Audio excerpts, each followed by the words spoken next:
बच्चों last turn पर हम लोग पढ़ रहे थे aldehyde ketone and carboxylic acid.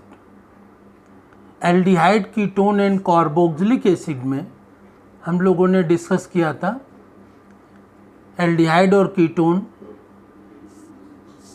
क्या होते हैं, ये कितने प्रकार के होते हैं, इनका नामकरण IUPAC नॉमेनक्लेचर, IUPAC में इनका नाम कैसे लिखते हैं, इनका प्रीफिक्स सफिक्स क्या होता है, और इसके पश्चात एल्डिहाइड और कीटोन को कैसे कैसे बनाया जा सकता है। तो एल्डिहाइड और कीटोन को बनाने की कई विधियों को हम लोगों ने डिस्कस किया कि एल्डिहाइड और कीटोन को कैसे बनाया जाता है, और उसी के पश्चात आज हम लोग आगे डिस्कस करते हैं इसमें इसकी केमिकल प्रॉपर्टीज़ के बारे में कि एल्डिहाइड और कीटोन्स की केमिकल प्रॉपर्टीज़ क्या होती हैं। तो एल्डिहाइड और कीटोन्स की केमिकल प्रॉपर्टीज़ को डिस्कस करने से पहले आगे बढ़ते हैं। तो इसकी केमिकल प्रॉपर्टीज़ में तो एल्डिहाइड और कीटोन में क्या होता है, कार्बन की वैलेंसी 4 होती है, इसके साथ 4 बॉन्ड लगे हुए हैं, और ऑक्सीजन की वैलेंसी 2 होती है, तो ऑक्सीजन कार्बन से डबल बॉन्ड से जुड़ा होता है, द्विबंध होता है। अब इसमें ऑक्सीजन की विद्युत ऋणात्मकता या इलेक्ट्रोनिगेटिविटी बहुत ज़्यादा होती है कार्बन की तुलना में। तो ये डबल बॉन्ड है, द्विबंध है, तो ये एक बंध, इसके दोनों इलेक्ट्रॉन यदि ऑक्सीजन पर चले जाते हैं तो ऑक्सीजन पर क्या आ जाएगा, माइनस चार्ज आ जाएगा, और कार्बन पर प्लस चार्ज आ जाएगा। और सामान्य परिस्थितियों में क्या होगा कि जब ऑक्सीजन की विद्युत ऋणात्मकता ज़्यादा है, इलेक्ट्रोनिगेटिविटी ज़्यादा है, कार्बन की कम है, तो जो पार्टनरशिप के इलेक्ट्रॉन होते हैं, जो साझे के इलेक्ट्रॉन होते हैं, वो उस ओर खींचते हैं जिसकी विद्युत ऋणात्मकता या इलेक्ट्रोनिगेटिविटी ज़्यादा होती है। तो वो इलेक्ट्रॉन इधर किसी ऑक्सीजन की ओर आ जाएंगे, तो ऑक्सीजन पर क्या हो जाएगा, आंशिक ऋण आवेश आ जाता है, पार्शियल माइनस चार्ज, और कार्बन के ऊपर प्लस चार्ज आ जाता है, ठीक है ना। और जब कोई रिएक्शन होता है तो रिएक्शन में क्या होता है कि जो डबल बॉन्ड है, द्विबंध है, तो इसमें एक बंध जल्दी टूट जाता है, तो ये दोनों बॉन्ड जो कार्बन और ऑक्सीजन के बीच में है वो अलग हो जाती है, और इसमें क्या हो जाती प्रक्रिया कि ऑक्सीजन पर ऊपर माइनस चार्ज और कार्बन के ऊपर प्लस चार्ज आ जाता है। और इसके पश्चात जब कोई इलेक्ट्रॉन स्नेही अभिकर्मक, अभिकर्मक 2 प्रकार के, इलेक्ट्रॉन स्नेही और नाभिक स्नेही, या इलेक्ट्रोफिलिक और न्यूक्लियोफिलिक। इलेक्ट्रोफिलिक क्या होते हैं, जिनके पास इलेक्ट्रॉनों की कमी होती है उनको इलेक्ट्रोफिलिक कहते हैं, और जिनके पास इलेक्ट्रॉनों की अधिकता होती है उनको न्यूक्लियोफिलिक कहते हैं। इलेक्ट्रोफिलिक या इलेक्ट्रॉन स्नेही, अगर चार्ज लगा है उस पर माइनस चार्ज लगा है, तो वो माइनस चार्ज लगे अभिकर्मक को या रीजेंट को क्या बोलते हैं, इलेक्ट्रॉन स्नेही अभिकर्मक या इलेक्ट्रोफिलिक रीजेंट। और जिसके पास इलेक्ट्रॉनों की अधिकता हो, माइनस चार्ज हो, इलेक्ट्रॉनों की अधिकता हो तथा माइनस चार्ज हो, तो वो क्या होगा, न्यूक्लियोफिलिक। माइनस चार्ज हो, इलेक्ट्रॉनों की अधिकता हो, तो वो न्यूक्लियोफिलिक या नाभिक स्नेही अभिकर्मक होता है।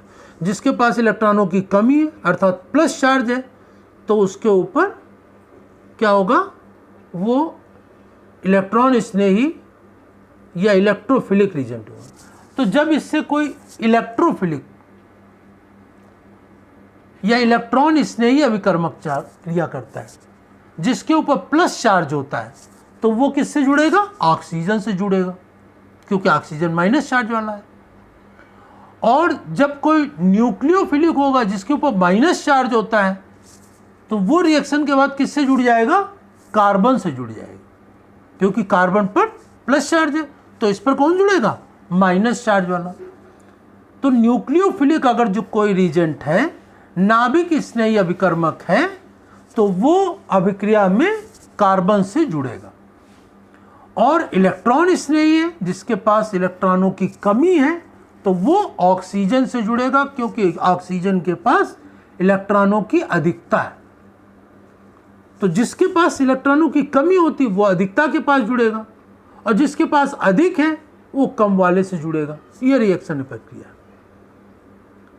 ये प्रोसेस होती है। तो इलेक्ट्रॉन स्नेही और नाभिक स्नेही, इलेक्ट्रोफिलिक और न्यूक्लियोफिलिक, इस सिस्टम को आपको याद रखना है कि इलेक्ट्रॉन स्नेही है अर्थात उसके पास इलेक्ट्रॉनों की कमी है, तो वो किससे जुड़ेगा? जिसके पास इलेक्ट्रॉनों की अधिकता है। और जिसके पास इलेक्ट्रॉनों की अधिकता है तो वो किससे जुड़ेगा? जिसके पास इलेक्ट्रॉनों की कमी है। इलेक्ट्रॉन स्नेही या इलेक्ट्रोफाइल, इनके पास इलेक्ट्रॉनों की कमी होती है। और न्यूक्लियोफाइल या नाभिक स्नेही अभिकर्मक, जिनके पास इलेक्ट्रॉनों की अधिकता होती है अर्थात माइनस चार्ज वाले। तो ये इसका केमिकल प्रॉपर्टीज के अंतर्गत जब रिएक्शन होगा तो कौन किससे जुड़ेगा, ये आपको याद रखना है। अब इसमें आगे देखते हैं कि जैसे HCHO क्या है? फॉर्मेल्डिहाइड। फॉर्मेल्डिहाइड की क्रिया हाइड्रोजन साइनाइड से कराते हैं।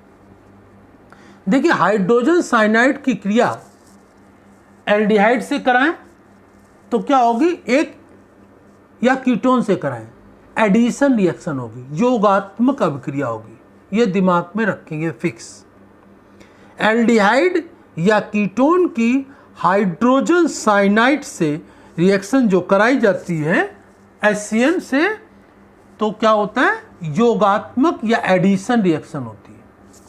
तो यहाँ पर जब फॉर्मेल्डिहाइड की रिएक्शन हाइड्रोजन साइनाइड से कराएंगे क्षारीय माध्यम में, तो क्या होगा? यहाँ पर ये बॉन्ड टूट जाएगा डबल, एक तो ऑक्सीजन पर आ जाएगा, तो ऑक्सीजन पर माइनस चार्ज और कार्बन पर प्लस चार्ज। और ये HCN में क्या होगा? हाइड्रोजन और साइनाइड के बीच जो बॉन्ड है तो H प्लस होगा, CN माइनस होगा, तो H प्लस किससे जुड़ जाएगा? ऑक्सीजन से, तो ये बन जाएगा OH। और CN के ऊपर माइनस होता है तो ये कार्बन के प्लस पर होता है, तो इससे जुड़ जाएगा, क्योंकि जब ये बॉन्ड टूटेगा तो ऑक्सीजन पर माइनस चार्ज और कार्बन पर प्लस चार्ज हो जाएगा। तो जब यहाँ पर ये टूटेगा हाइड्रोजन साइनाइड तो H प्लस होगा, तो ये कार्बन से जुड़ेगा, ऑक्सीजन से, और साइनाइड ये माइनस वाला है, ये कार्बन पर जुड़ेगा, तो ये क्या बन जाएगा?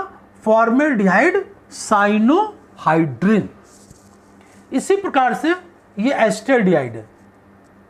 एस्टरडिहाइड की जब हाइड्रोजन साइनाइड से रिएक्शन होगी वैसे ही यहाँ बॉन्ड टूटेगा, ऑक्सीजन पर माइनस चार्ज, कार्बन पर प्लस चार्ज होगा, हाइड्रोजन साइनाइड ब्रेक होगा तो H पर प्लस चार्ज और CN पर माइनस चार्ज, तो H प्लस है वो ऑक्सीजन माइनस से जुड़ जाएगा तो ये OH बनेगा, और CN माइनस है तो ये कार्बन प्लस पर जुड़ जाएगा। इसी प्रकार से ये एसीटोन है, CH3C डबल बॉन्ड O। ये एसीटोन की रिएक्शन हाइड्रोजन साइनाइड से होगी, उसमें भी इसी प्रकार से जब ये बॉन्ड टूटेगा सिंगल तो ऑक्सीजन माइनस वाला है,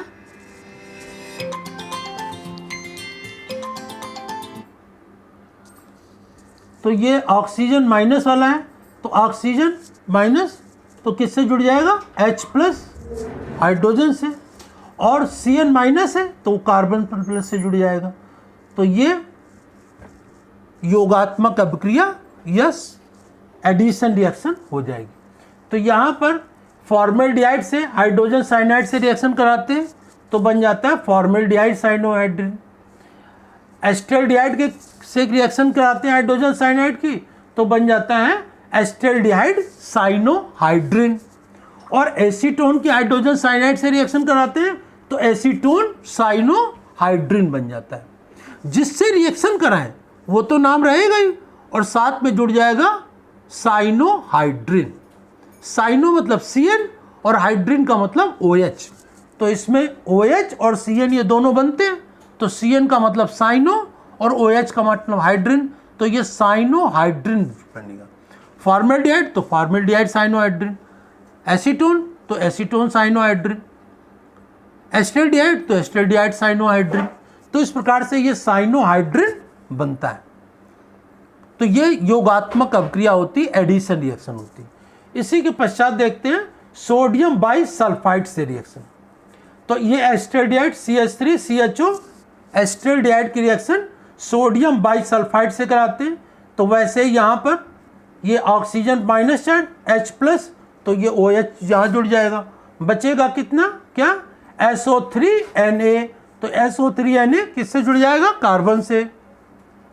तो ये क्या बन जाएगा, एस्टल्डिहाइड सोडियम बाइसल्फाइड।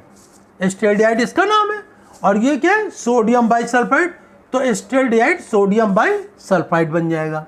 इसी प्रकार से एसीटोन की रिएक्शन सोडियम बाइसल्फाइड से कराएंगे।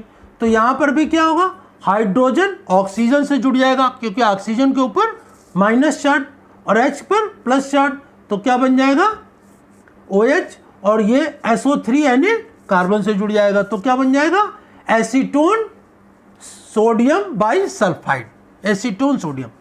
तो जिससे रिएक्शन करेंगे उसका नाम तो रहेगा ही, साथ में जुड़ जाएगा सोडियम बाइसल्फाइड। तो एस्टल्डिहाइड सोडियम बाइसल्फाइड और एसीटोन सोडियम बाइसल्फाइड, इसके साथ भी योगात्मक अभिक्रिया या एडिशन रिएक्शन ही होती है। और इसके पश्चात देखेंगे ग्रिग्नॉर्ड रीजेंट से अभिक्रिया। ग्रिग्नॉर्ड रीजेंट क्या होता है, एल्किल मैग्नीशियम हैलाइड को ग्रिग्नॉर्ड रीजेंट करते हैं। तो ग्रिग्नॉर्ड रीजेंट से रिएक्शन किसकी प्रेजेंस में कराते हैं, ड्राई ईथर या शुष्क ईथर की प्रेजेंस में कराते हैं। तो ये फॉर्मेल्डिहाइड की ग्रिग्नॉर्ड रीजेंट से शुष्क ईथर या ड्राई ईथर की प्रेजेंस में कराते हैं। तो ये योगात्मक यौगिक बनता है, जिसमें कि ऑक्सीजन से MgI जुड़ जाता है और ये बॉन्ड टूटता है जो डबल बॉन्ड, तो ये एक बॉन्ड से कार्बन ऑक्सीजन से डबल बॉन्ड से जुड़ जाए, तो कार्बन के ऑक्सीजन से मैग्नीशियम आयोडाइड जुड़ जाएगा और एक बॉन्ड से क्या जुड़ जाएगा, ये CH3 जुड़ जाएगा। और इसके पश्चात इसका जल अपघटन कराएंगे H+ एसिड मीडियम में, H+ तो क्या हो जाएगा, यहाँ पर CH3 तो जुड़ा ही रहेगा, ये H+ किससे ऑक्सीजन से जुड़ जाएगा, तो ये OH बन जाएगा। और इसी का H और OH में टूटेगा H2O, तो H जुड़ गया O से, तो यहाँ OH CH3 बन गया। और OH जो बचेगा वो Mg या मैग्नीशियम से जुड़ जाएगा, तो मैग्नीशियम से आयोडीन जुड़ा हुआ है, OH और जुड़ जाएगा। तो जल का H+ किससे जुड़ जाएगा, यहाँ ऑक्सीजन से, और जो OH है वो मैग्नीशियम से जुड़ जाएगा, तो मैग्नीशियम हाइड्रोक्सी आयोडाइड बन जाएगा। और यहाँ पर ये क्या बन जाएगा, प्राइमरी एल्कोहल। जब कार्बन से एक एल्किल लगा होता है तो वो कहलाता है प्राइमरी एल्कोहल। इसी तरह से एस्टल्डिहाइड की फॉर्मेल्डिहाइड ग्रिग्नॉर्ड रीजेंट से रिएक्शन कराते हैं शुष्क ईथर या ड्राई ईथर की प्रेजेंस में। तो यहाँ भी उसी तरह योगात्मक अभिक्रिया होगी, ये कार्बन ऑक्सीजन से मैग्नीशियम आयोडाइड जुड़ जाएगा और ये जो एल्किल है ग्रिग्नॉर्ड रीजन का वो सीधा कार्बन से जुड़ेगा। फिर ये जल अपघटन कराएंगे, तो यहाँ पर जल HOH, H जुड़ जाएगा ऑक्सीजन से, तो ये OH बन जाएगा, और OH मैग्नीशियम से जुड़ जाएगा तो MgOHI बन जाएगा। तो ये क्या बन गया, सेकेंडरी एल्कोहल, द्वितीयक एल्कोहल। और इसी प्रकार से एसीटोन की रिएक्शन ग्रिग्नॉर्ड रीजेंट से कराएंगे तो क्या बन जाएगा, यहाँ पर योगात्मक अभिक्रिया वैसे होगी, ऑक्सीजन से MgI जुड़ जाएगा और CH3 डायरेक्ट कार्बन से जुड़ेगा। और फिर इसका जल से रिएक्शन कराएंगे तो क्या होगा, HOH बनेगा, H ऑक्सीजन से जुड़ जाएगा और OH मैग्नीशियम से, तो यहाँ क्या बन जाएगा, ये तृतीयक एल्कोहल बन जाएगा और MgOHI बन जाएगा। तो ये ग्रिग्नॉर्ड रीजेंट की रिएक्शन फॉर्मेल्डिहाइड, एस्टल्डिहाइड और एसीटोन किसी से भी कराते हैं तो इसमें क्या बनता है, एल्कोहल बनते हैं। तो इसमें फॉर्मेल्डिहाइड से कराते हैं तो प्राइमरी एल्कोहल बनता है, एसिटाल्डिहाइड से कराते हैं तो सेकेंडरी अल्कोहल बनता है, और एसीटोन से कराते हैं तो टर्सरी अल्कोहल बनता है। इन तीनों रिएक्शन को हम लोग अल्कोहल चैप्टर में भी पढ़ चुके हैं। अल्कोहल को बनाने में इन्हीं का यूज़ किया था कि अल्कोहल कैसे बनाया जाता है।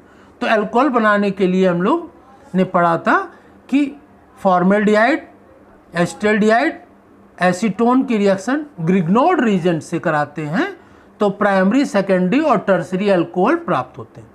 तो इस प्रकार से फॉर्मेल्डिहाइड, एसिटाल्डिहाइड और एसीटोन की ग्रिग्नॉर्ड रीजेंट से रिएक्शन कराकर अल्कोहल बनाने की प्रक्रिया को हम लोगों ने अल्कोहल चैप्टर में भी पढ़ा है।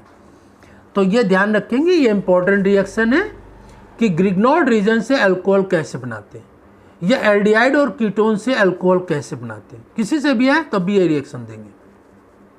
तो इस प्रकार से ध्यान रखना है, फॉर्मेल्डिहाइड से प्राइमरी अल्कोहल, एसिटाल्डिहाइड से सेकेंडरी अल्कोहल और एसीटोन से टर्सरी अल्कोहल। पहले ये योगात्मक कंपाउंड बनेगा, एक एडिशन कंपाउंड बनेगा, और फिर जल अपघटन कराएंगे, जल से रिएक्टर होगा तो इसमें ये जल, ये H और H में ब्रेक होगा और ये अल्कोहल बनेगा। तो एल्डिहाइड या कीटोन की रिएक्शन ग्रिग्नॉर्ड रीजेंट से कराने पर क्या बनता है, प्राइमरी, सेकेंडरी और टर्सरी अल्कोहल बनते हैं। ये ध्यान रखना है। तो ये हम लोगों ने पढ़ा, इसमें केमिकल प्रॉपर्टीज़ को डिस्कस किया है, और कल इसी के बाद नेक्स्ट टॉपिक को डिस्कस करेंगे। धन्यवाद।